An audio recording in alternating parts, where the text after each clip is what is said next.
Bonjour, je suis Myriam Marie, spécialiste de l'interprétation des rêves. Les rêves sont des messagers auxquels il est important de prêter une attention particulière. Parfois récurrents ou même étranges, les rêves ne sont jamais anodins. Ils peuvent nous en apprendre beaucoup, nous aider, souvent beaucoup plus qu'on ne le pense. Leur sens ou encore les messages qu'ils vous délivrent n'apparaissent pas toujours de manière évidente. C'est pourquoi je vais vous aider à les déchiffrer.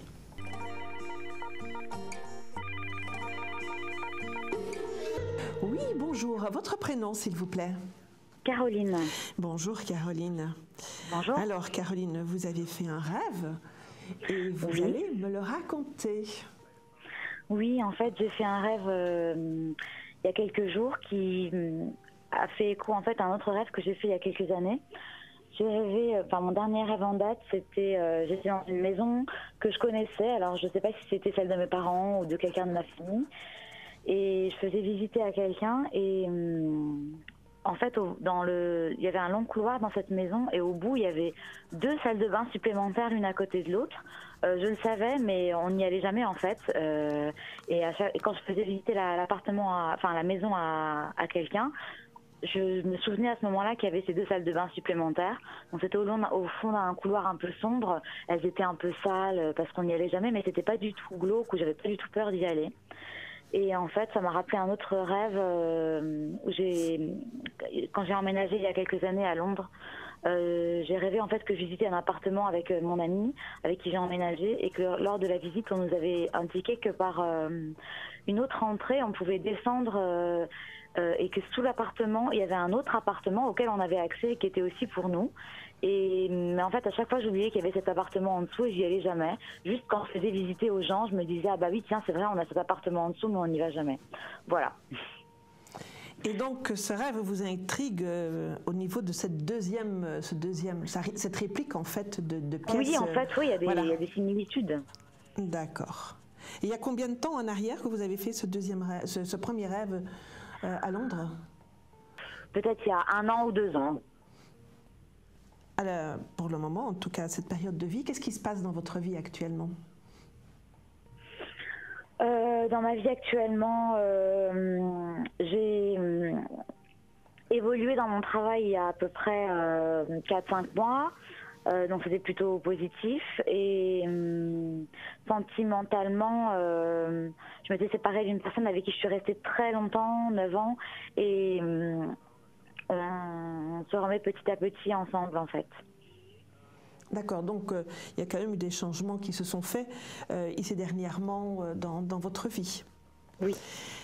Par rapport à ces salles de bain, vous m'avez dit qu'elles étaient sales. Est-ce que vous avez retrouvé des choses particulières dans cette salle de bain? Est-ce qu'il y avait des objets, quelque chose comme ça? Non. Non, c'était salle de bain classique, voilà, pas tout à fait... Voilà. Ça faisait un peu salle de bain, des douches, un peu comme dans des dortoirs, on va dire, où c'était pas très joli. D'accord. Et par rapport à cet appartement que vous aviez visité à Londres, toujours cette deuxième pièce, est-ce que c'était quelque chose quand vous avez eu connaissance de ça, ou vous vous êtes souvenu de ça, est-ce que vous aviez un sentiment particulier par rapport à ça? De nouveau, légère appréhension d'y aller parce que entre le moment où on était censé avoir emménagé dans cet appartement et le moment où je retournais, il s'était passé peut-être des mois et je m'étais dit mais c'est vrai qu'on a cet appartement en dessous, on n'y va jamais. Donc légère appréhension parce que j'étais jamais retournée, mais sinon j'avais pas plus peur que ça. Je sais que ça sentait un peu l'humidité ou parce qu'on n'ouvrait pas. D'accord, Caroline. Alors, laissez-moi quelques petits instants là. Vous m'avez donné pas mal d'informations là. Je vais regarder tout ça et je vous redis dans quelques instants, je reviens vers vous dans quelques instants pour vous dire ce qui ressort de ce rêve. D'accord. À tout de suite.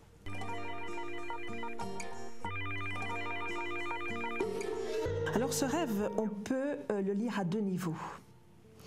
Il y a le niveau du changement que vous avez actuellement et qu'il y a des zones d'ombre dans votre vie qu'il faudrait explorer, mais explorer professionnellement, émotionnellement, qu'il y a toujours quelque chose de très sous-jacent dans ce qui est apparent pour vous dans votre vie.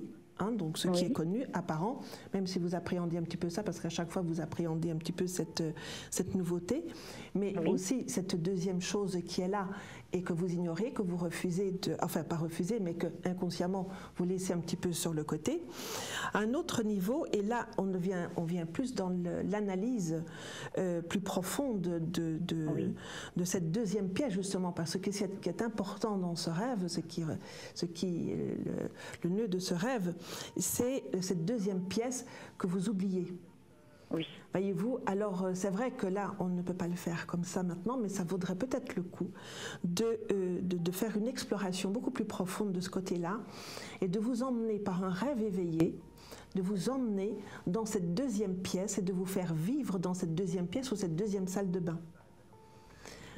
La pièce qui était en dessous, c'était quelque chose, donc vous êtes au-dessus, la pièce est en dessous, donc c'est quelque chose que vous dominez. Oui. Voyez-vous, donc, mais c'est quand même quelque chose qui est en vous, quelque part.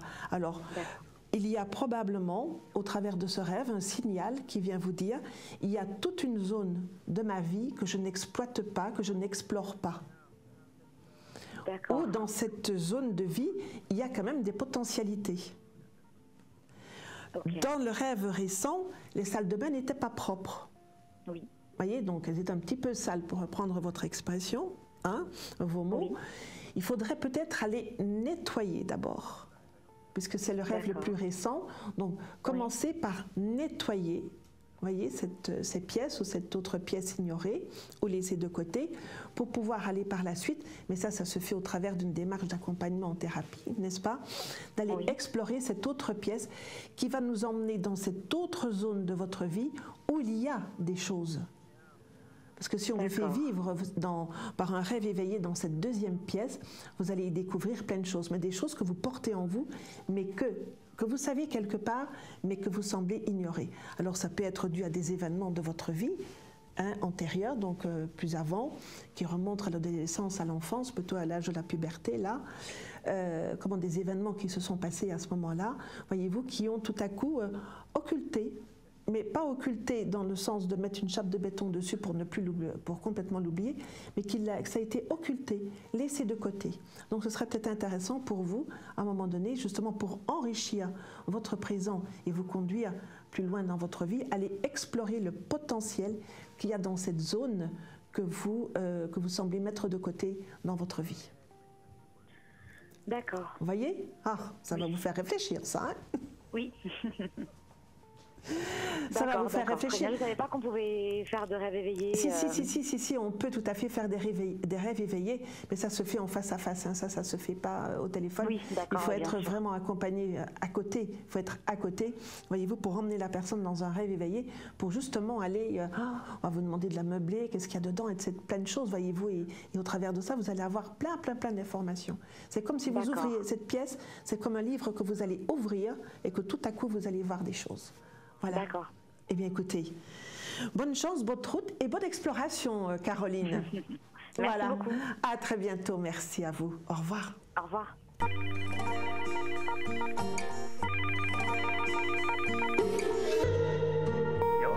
Les rêves, miroirs de notre vérité intérieure. Les rêves se forment soit dans notre conscient, c'est le cas le plus fréquent, soit dans notre inconscient. Dans ce dernier cas, ils sont alors une réponse inconsciente à notre conscient. Ce sont des rêves que l'on observe et qui nous donnent de précieuses informations sur nous-mêmes. Voici quelques-uns d'entre eux. Les rêves récurrents ou répétitifs. Ce sont ceux qui reviennent souvent à l'identique ou avec un scénario légèrement différent. Ces rêves mettent l'accent sur un problème à résoudre, une difficulté qu'on ne veut pas voir. Ils disparaissent quand on a compris le message. Les rêves cauchemars. Ce sont des rêves difficiles, qui font peur. Souvent, ils sont provoqués par une mauvaise digestion. Ou alors, ils vont puiser des peurs cachées dans notre inconscient. Les cauchemars libèrent alors une forte énergie et permettent de nous libérer de cette peur.